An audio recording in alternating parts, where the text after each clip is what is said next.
Do you know what I was called in for today, old man? My director, Anderson, promptly called me after the lunch break. I immediately went to the newly transitioned CEO's office. "I'm sorry, did I make a mistake?" I inquired. "In this company, there's no job suitable for old-timers like you," Anderson stated. "So, you don't have to come in from tomorrow." It took me a while to realize that I had been let go. I had worked for this corporation for 35 years, starting in my 20s. All of a sudden, I had no job. Anderson would frequently comment on how slowly I worked and how unhurried I was. I always made an effort to work carefully and with consideration for the company's relationships. Was that the end for me? I became aware of the unfairness and decided I had to get a new work as soon as possible.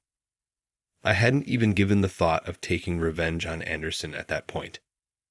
Ronald is my name. I'm 50-something years old and a designer. I lost my wife only 3 years ago, and I've been living alone ever since. I immersed myself more deeply than ever in my work to drown my loneliness. It may seem unusual in this digital age, but I design with paint and paper. Both our clients and the prior CEO thought highly of my job. But it didn't appear like Anderson was a big fan. When the CEO wasn't present, he would frequently disparage me. A newer CEO takes over after the untimely death of the prior one. He was eager to phase out the previous technologies and introduce new ones. Anderson appeared to fully support these contemporary concepts, given his strong relationship to the CEO. I got the impression that he was in a rush to adopt a more contemporary mindset. The new CEO declared, "We will move all operations to computer-based systems going forward. It has been forbidden to use paint for patterns ever since. We were to use computer software instead." Despite having worked in this field for almost 30 years, I hardly ever used software for my designs. My level of understanding was comparable to that of a recently graduated student. I felt bad for not looking into this sooner. Recognizing my error, I began daily study of design software thereafter. At the company, there were people in their 20s who had just graduated from college. I was able to learn a lot from them and eventually develop the necessary skills to perform my work. The 30-something, second-generation CEO decided to implement this policy because she wanted to follow the latest fashions. The glances I got from Anderson hurt a little because I was the only one in this department who wasn't really experienced with design software. I used to study by fixing my subordinates' designs, but eventually I began getting assignments of my own. Having worked in the field for so long, I was sure that, with the right information, I could produce ideas that could stand up to those of the next generation. But it didn't appear like Anderson was all that impressed with my work. "You move a little too slowly. Get it together," Anderson said. "People younger than you move more quickly than you do." I apologize. I'm still a little behind. Make certain that you do. We are unable to offer you much work at this time due to the lack of quality. At least one such conversation took place each day. I was relieved when a subordinate who had witnessed this urged me not to worry and to ask them anything. But I started to panic and quickly lost confidence because I was rushed every day. This may not be the right career for someone my age. I considered retiring early as my retirement date drew near. I was carrying those ideas around in my head when we got a request from a reputable client. They desired a painted design. That being said, our organization required the usage of computer software. In order to satisfy the client's needs, I wanted to accept the request. I chose to talk to Anderson about it once. "Anderson, I need to talk to you. I am requesting permission to produce a painting design that a client has asked without using software, just once." "What? What topic are you discussing? Recently, didn't we demand that software be used for everything? However, there is a specific need for this. We have had a long-standing connection with this client. However, it is not feasible to work with them going forward. This is the reason why the elderly are useless. Is it not apparent that analog is outdated?" Did the CEO not say as much? Digital AI may perhaps be used in the near future. You cannot remain in this industry if you are unable to keep up. I picked up the junior's software knowledge. I can utilize either, depending on the circumstance and time of day. Is it still insufficient? You're an elderly, obstinate man. Simply give up. The CEO essentially threw me out of his office. Anderson has been adhering to the CEO lately and following his instructions. I made more unsuccessful attempts to negotiate with Anderson after that. It was long overdue that I responded to the client. Anderson called me into the CEO's office one day. I knew what would be discussed because I had basically no work remaining at that point. When I got there, I made a deep bow. Seated in his chair, the CEO cast a familiar, patronizing glance at me. People always make the same expression when they try to push you away, and I could recognize that one. Since we entered the room, I have to admit that I don't really recall much of what Anderson and I talked about. But one line in particular stuck out in my memory. You don't have to come in starting tomorrow. I appreciate everything you have done thus far. I lost my position within 6 months of the second-generation CEO taking over. Furthermore, not just any exit. I lost my job. It was fortunate that my wife was no longer with me to witness this. This kind of self-exposure would be embarrassingly uncomfortable. I left the company to the juniors who educated me about the software and the clients since I felt so sorry for myself, and I didn't say anything to anyone. I was sad, but since I was officially fired, I didn't have the guts to thank you or apologize. Benefits from job, I suppose, would start right away. Still, I was itching to go back to work. I was afraid I would even fall if I felt this down all the time. That was on my mind, but as someone once said, do you really think any employer would take a 50-year-old like me? Despite my background as a designer, I was concerned that my incapacity to utilize the software might prove to be another obstacle. I sent resumes to several organizations for design, customer service, wholesaling, and secretarial employment despite my concerns. I must have distributed close to 20 resumes. Just one of the 5 companies who contacted me for an interview made it to the final stage. That particular business was a competitor of mine. I didn't think I would get the job. You undoubtedly possess the expertise. I looked at the designs you've been working on, and each one is beautifully crafted and visually pleasing. It would be a pleasure to collaborate with you. How would you respond? Really? Of course, I would adore collaborating with you. Then, how about we get started in a week? Please teach our newcomer the fundamentals of traditional design methods. I really appreciate it. Being appreciated for my abilities once more felt amazing. Once again, I was going to be a designer. I had been with the company for a month now, and I was slowly but surely picking things up. Then an unexpected event occurred. Almost $2,000 more had been taken home by me on my first paycheck at this company. Although it may sound a little harsh, this company offers really good income.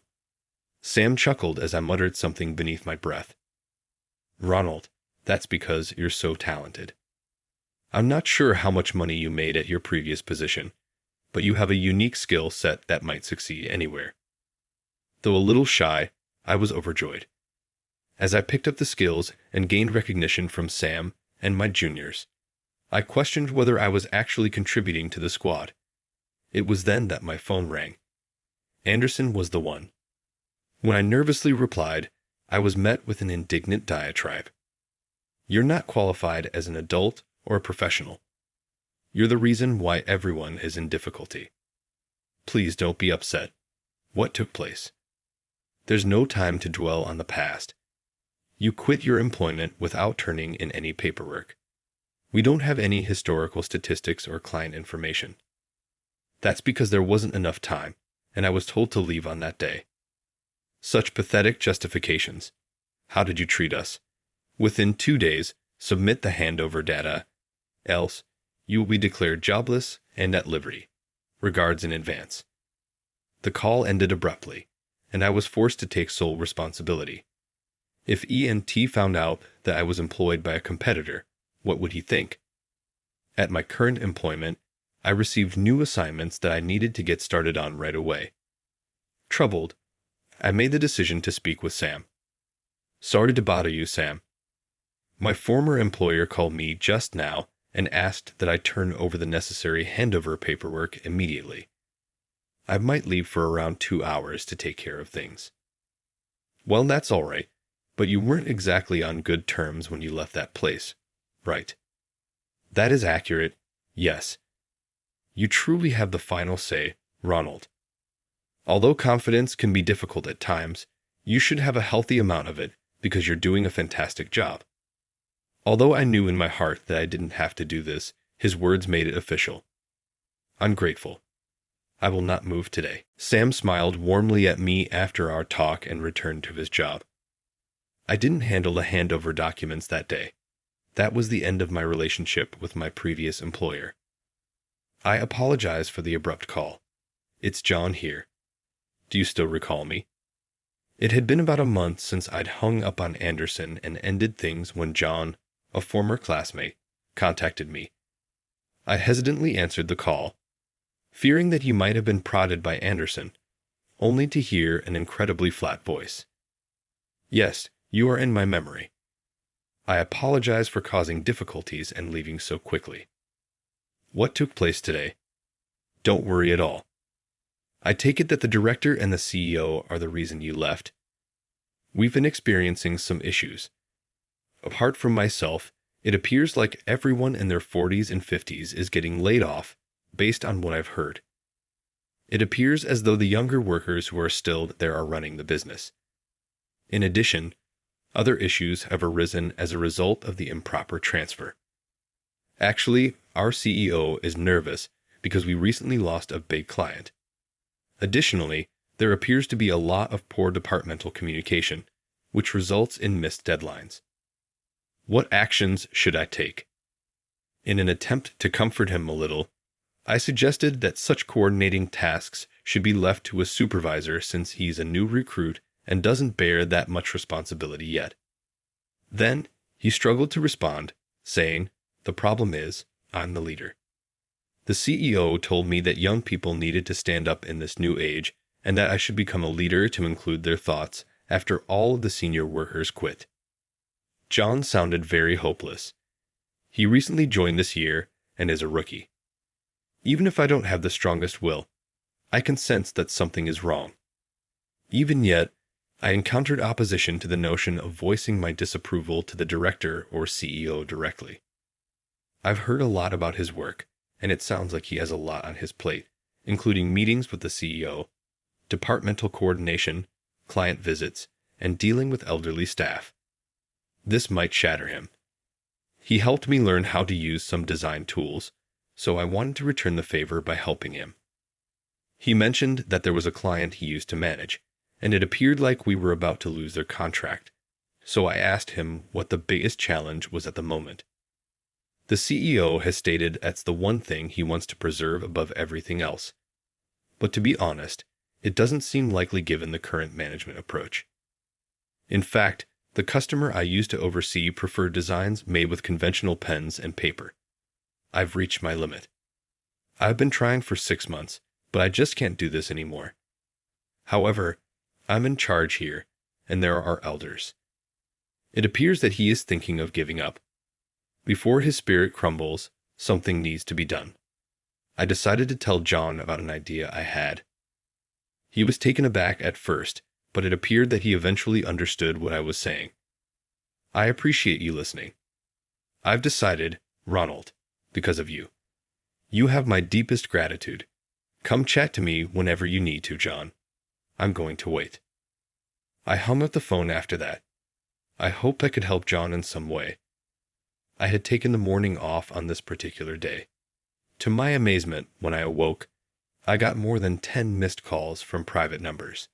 It might even be more than 30. With some reluctance, I called back, and my suspicions were verified. You're running behind schedule. What information did you give John? You are to blame for everything being damaged. It was unusual to hear Anderson on the phone seeming so agitated. I questioned, "What on earth happened?"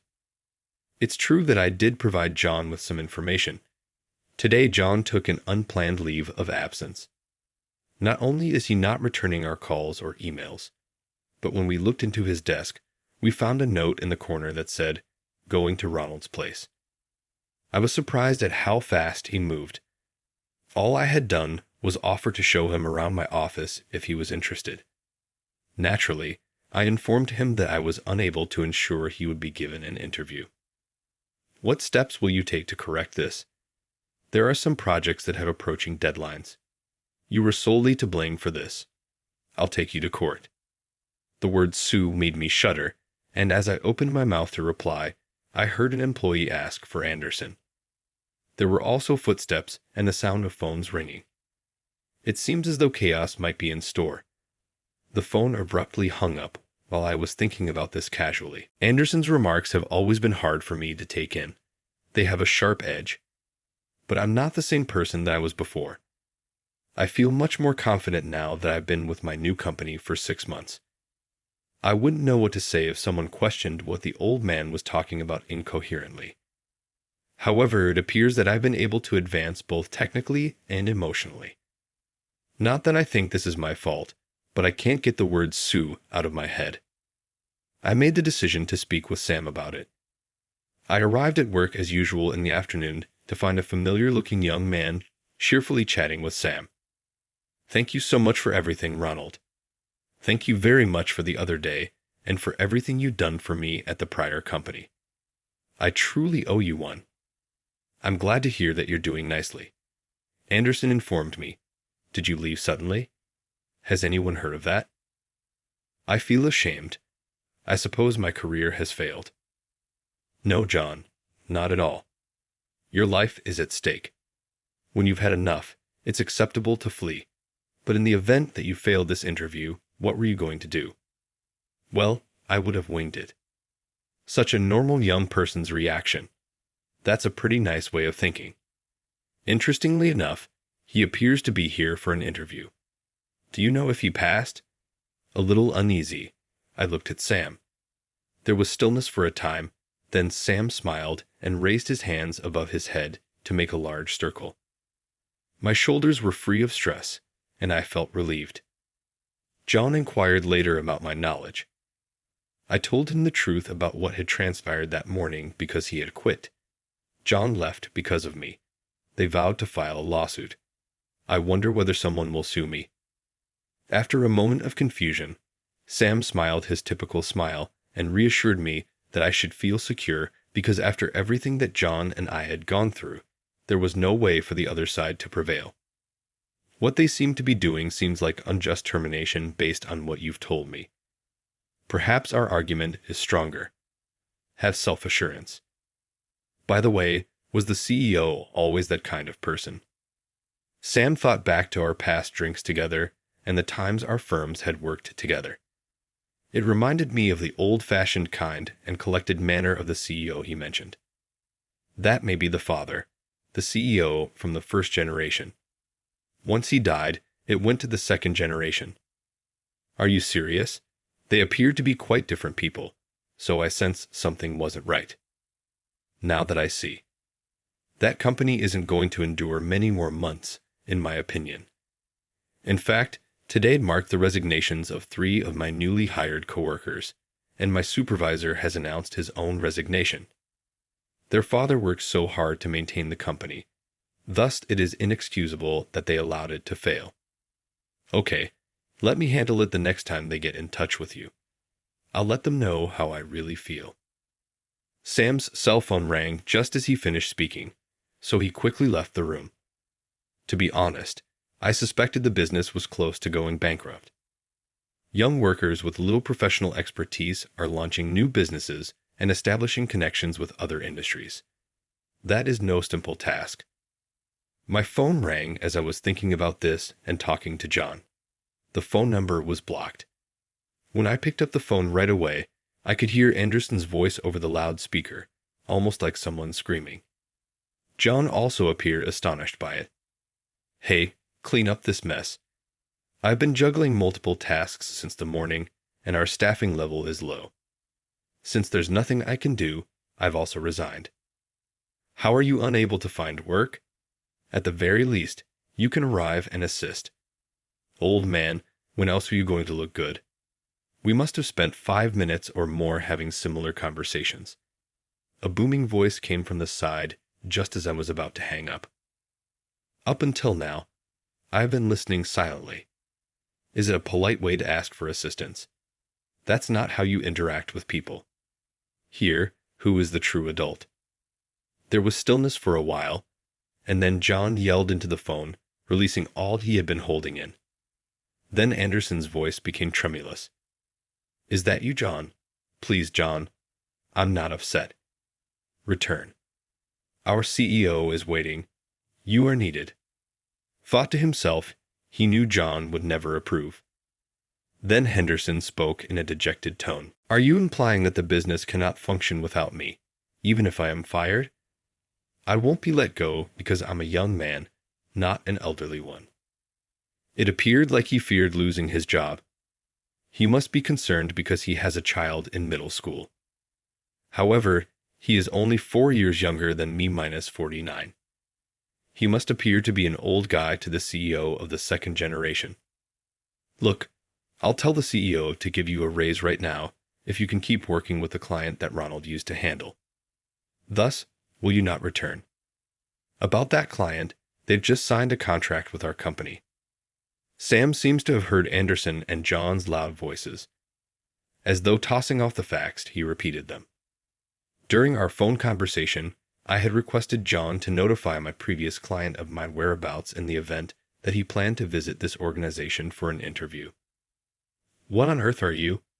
Outsiders, please depart. Here, I'm conversing with John. Hey, Anderson, I believe we've already met. Are you forgetting? That was during the tenure of the former CEO. We shared a drink between us. My name is Sam Smith. At the drinking party, you came across as really sincere. Was that only a theatrical production? Anderson lost it big time as he thought of Sam. He was undoubtedly taken aback that someone outside of his company, from a rival company no less, had discovered the real him. Not to mention that John and I from the competing firm were present. At this point, what should I say to the CEO? It doesn't matter if Ronald is the one now. I'll hire you again, so please come see us today. The next instant, Sam was berating Anderson for his lexical choices. Anderson remained bewildered, and the phone picked up the sounds of everyone's commotion. Footsteps, phones ringing, apologies. I apologize, Ronald. Okay, just please return. This time, you can stay indefinitely. Can you pay me 10 times the salary? I could hear his voice losing its vitality. I was shy, so I think Anderson thought I would return, but I'm finally accepted into Sam's company. Nothing to be afraid about. 10 times? What topic are you discussing? You are aware that our business does not possess that much cash, correct? It is not possible if you cannot pay. As you are, please give it your all. At my current job, I'm paid roughly twice as much as you people. I'm not planning on returning. There was background noise, so I could hardly hear what Anderson was saying. I soon heard nothing more than noise till the call ended. I thought for a second that would never end after that, but then I heard John say, "That was pretty cool." After that, things happened quickly. Eventually, fewer than 1/3 of the workers remained after they continued to quit. It appears the company went bankrupt 3 months after my final communication with Anderson, unable to continue operating with such a shortage of personnel. Anderson lost his job even though it doesn't seem like he was fired because of a lack of employees. According to a former coworker at the previous employer, Anderson is currently unemployed and plans to live apart from his wife and children until he secures employment. It appears that his family was affected by his authoritarian behavior toward his subordinates. I've heard that they may even file for divorce. I wonder how Anderson is making judgments now that he doesn't have the CEO as a cover, as he sounds desperate. Ronald, I really liked your last design. You truly are amazing. I'm glad we gave you the job. I've been employed here for a year now. This organization acknowledges and commends me. Everyone tries to encourage one another. I was hopeless that day, but I'm here now because I was let go. I feel like I owe Anderson and the CEO of the prior business something. I've been given a lot of work to do, and I'm overwhelmed, but it's a nice kind of busy. I intend to work as hard as I can till retirement. No, as long as they have me.